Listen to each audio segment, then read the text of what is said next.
नमस्कार, मैं हूं मंद्रुप कुमार। आप जुड़ चुके हैं पब्लिक खबर टुडे नेटवर्क के साथ। इस वक्त हम गांधी बड़ी गांव में मौजूद हैं और आज गांधी बड़ी में कर्फ्यू का एक प्रकार से दूसरा दिन है। कल कर्फ्यू लगा दिया गया था जैसा आपको पता है, और प्रशासन पूरी तरीके से मुस्तैद है। यहां पर तमाम जो मजिस्ट्रेट यहां पर नियुक्त किए गए हैं वो तमाम आला अधिकारी मौजूद हैं। इससे पहले जो संभागीय आयुक्त और एडीजी क्राइम एंड लॉ यहां पर दौरा कर चुके हैं। दोनों आज यहां पर आए थे और पूरी स्थिति को उन्होंने देखा है।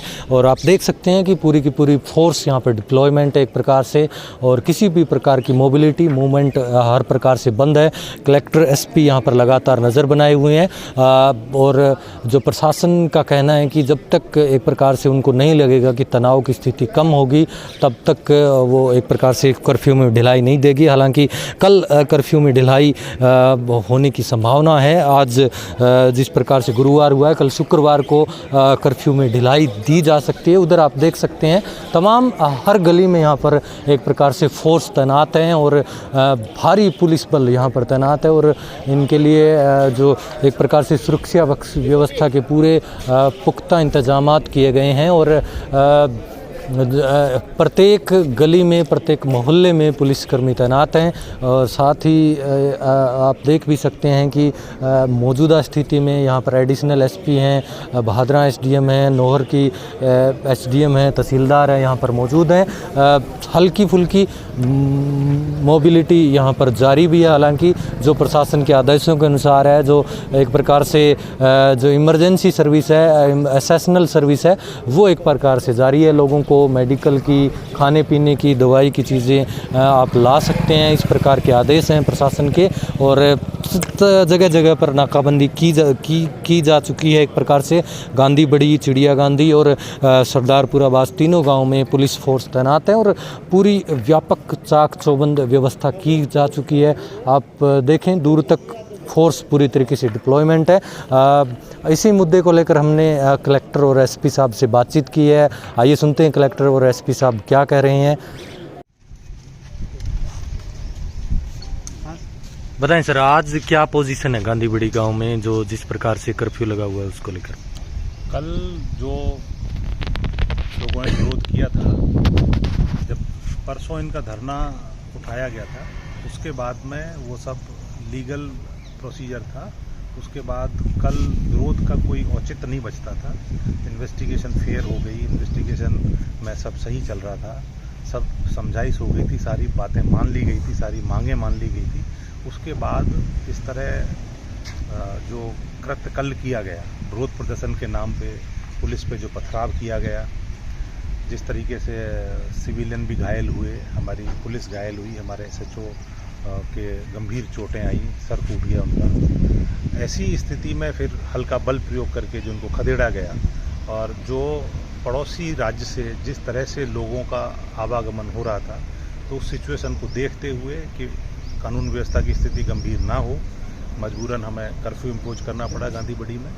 और उसके बाद में 41 लोगों को हमने प्रिवेंटिव अरेस्ट किया है, और मौके पर भारी तादाद में फोर्स हमने वहाँ पे डिप्लॉयड की है।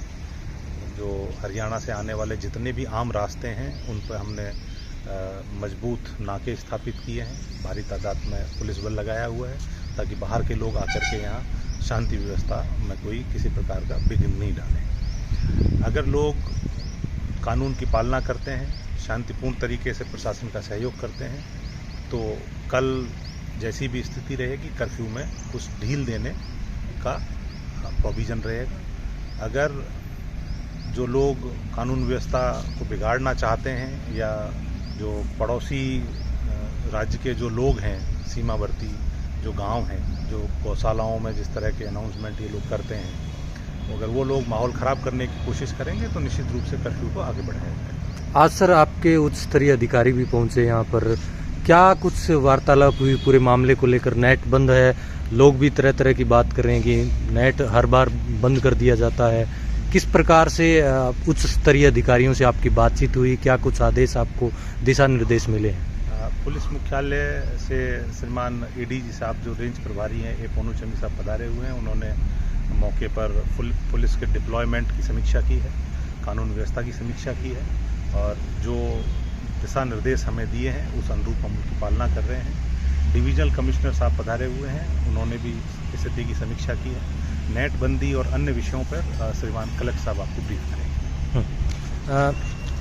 कलेक्टर साहब, आज किस प्रकार की वहाँ पर स्थिति है और प्रशासन आज के बारे में बताएं कि क्या कुछ वहाँ पर आपने पाबंदियाँ लगाई है, कितना कुछ वहाँ पर क्या कुछ रहा है?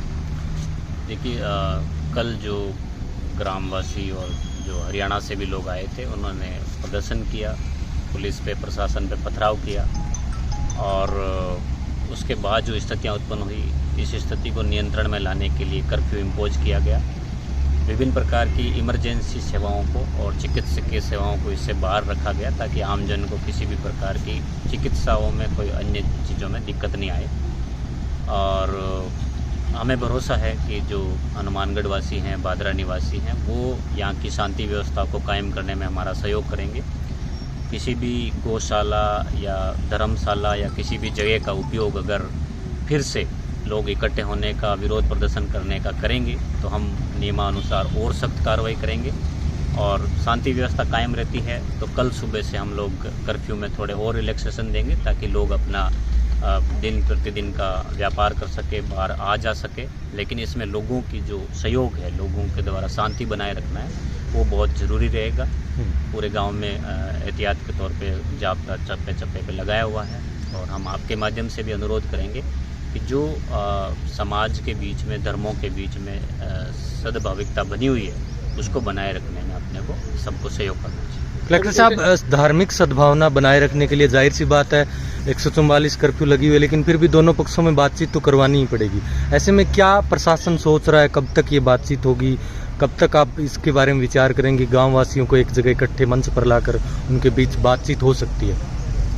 देखिए, गांव के जो मोजिज लोग हैं, विभिन्न संप्रदाय है, उनको एक मंच पे लाने के लिए प्रशासन की ज़रूरत पड़ती ही नहीं है, क्योंकि ये हजारों वर्षों से साथ रहते आए हैं। मुस्लिम समुदाय के लोग होली दीपावली पे हिंदुओं के घर जाते हैं और हिंदुओं के लोग जो है ईद पर मुस्लिम परिवारों के घर जाते हैं। और ये हमारी गंगा जमुनी तहजीब का बहुत ही अच्छा एग्जाम्पल है। ये जो घटनाक्रम हुआ, दोषियों को सज़ा मिलेगी, जिसने भी कानून तोड़ा है उसको भी उसके खिलाफ भी सख्त कार्रवाई की जाएगी। और समाज का एक बहुत बड़ा हिस्सा समझ रहा है कि हमें एक दूसरे के साथ रहना है, तो मैं समझता हूं कि इसमें प्रशासन की अब आवश्यकता भी नहीं पड़ेगी। हम कानून की पालना करने और जो कानून तोड़ने का प्रयास कर रहे हैं उनके विरुद्ध जो है हम लोग सख्त कार्रवाई करने के लिए प्रतिबद्ध हैं। सब इंटरनेट की बात करें तो विद्यार्थियों को सबसे ज़्यादा प्रेशर है, इस समय एग्जाम भी चल रहे हैं, इंटरनेट की सबसे ज़्यादा जरूरत। कब तक चालू हो सकती है इंटरनेट? देखिए, जैसा मैंने कर्फ्यू में रिलैक्सेशन का बताया कि ये शांति व्यवस्था कायम रहती है, तो कल से ही हम लोग कर्फ्यू में रिलैक्सेशन देंगे, जिसमें लोगों की मोबिलिटी शुरू हो जाएगी। और कल की जो परिस्थितियाँ होगी उसके बेसिस पे हम इंटरनेट की सेवाओं को बहाल करने का निर्णय लेंगे। और इंटरनेट बंद के पीछे हमारी मंशा यही रहती है कि हमने वीडियोस देखे हैं, लोग मतलब प्रत्येक समाज से या कई लोग जो जुड़े हैं वो इस प्रकार की अनर्गल टिप्पणियाँ, दूसरे लोगों के बारे में कमेंट्स और ज़्यादा कर रहे हैं और उनको गिरफ्तार भी किया गया है। हर वो व्यक्ति जिसने सोशल मीडिया पे किसी दूसरे के विरुद्ध, दूसरे समाज के विरुद्ध, धर्म के विरुद्ध कुछ बोला है, उनको आइडेंटिफाई करके मुकदमे दर्ज हुए हैं। उनका मेरा अनुरोध यही रहेगा कि ऐसी चीज़ों से सब लोग दूर रहें ताकि उनका करियर बने। वो स्टूडेंट्स जो पढ़ाई कर रहे हैं लेकिन कुछ लोगों के बहकावे में आकर के किसी धर्म के विरुद्ध कुछ बोल रहे हैं, किसी समाज के विरुद्ध कुछ बोल रहे हैं, उनको परिणाम बहुत लंबे समय तक भुगतने पड़ेंगे। तो लोग सपोर्ट करेंगे, हम जो स्थितियाँ सामान्य करने में जल्दी इसमें फैसला। एसपी साहब, एक बात और पूछनी थी कि क्या इस पूरे प्रकरण में कोई और भी गिरफ्तारी हुई है? जो खासपुर गोकसी का जो प्रकरण है उसमें क्या लोग बाग कह रहे थे कि 1-2 अपराधी बाहर है, मुस्सा जैसे नाम बता रहे थे, उसमें क्या कोई और गिरफ्तारी हुई है?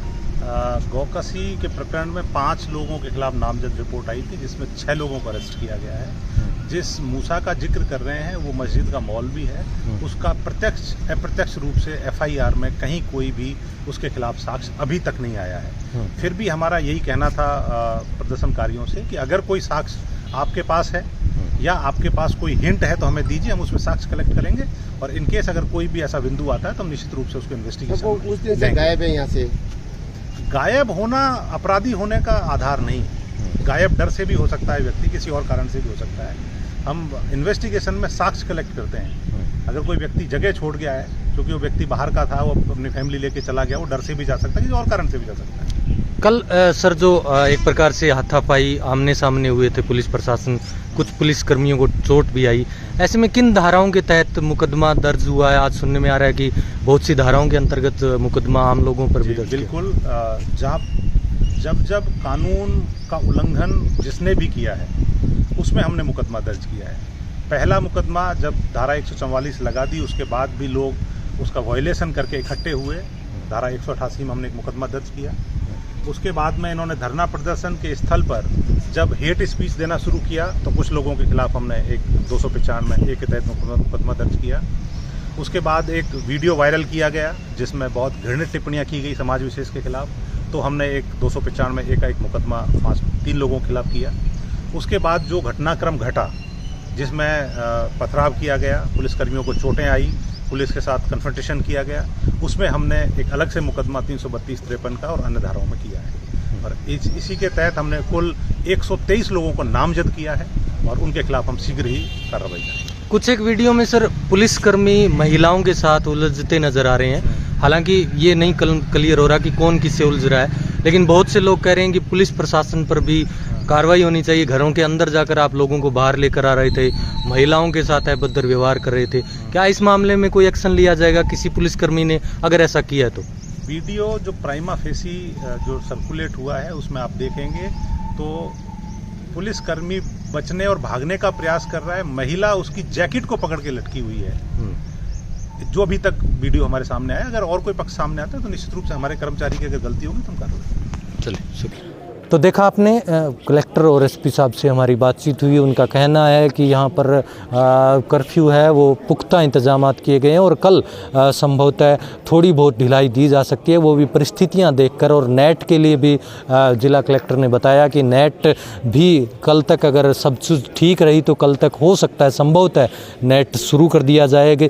और जो एडिशनल जो एसपी साहब हैं उन्होंने बताया है कि इस मामले में सैकड़ों लोगों को एक प्रकार से नामजद आरोपी बनाया गया है और उनके खिलाफ एक प्रकार से विभिन्न धाराओं में मुकदमा दर्ज किया गया है। साथ ही आज भी जो एक प्रकार से जो गिरफ्तारियां हुई थी उन लोगों को आज मजिस्ट्रेट के सामने पेश किया जाएगा।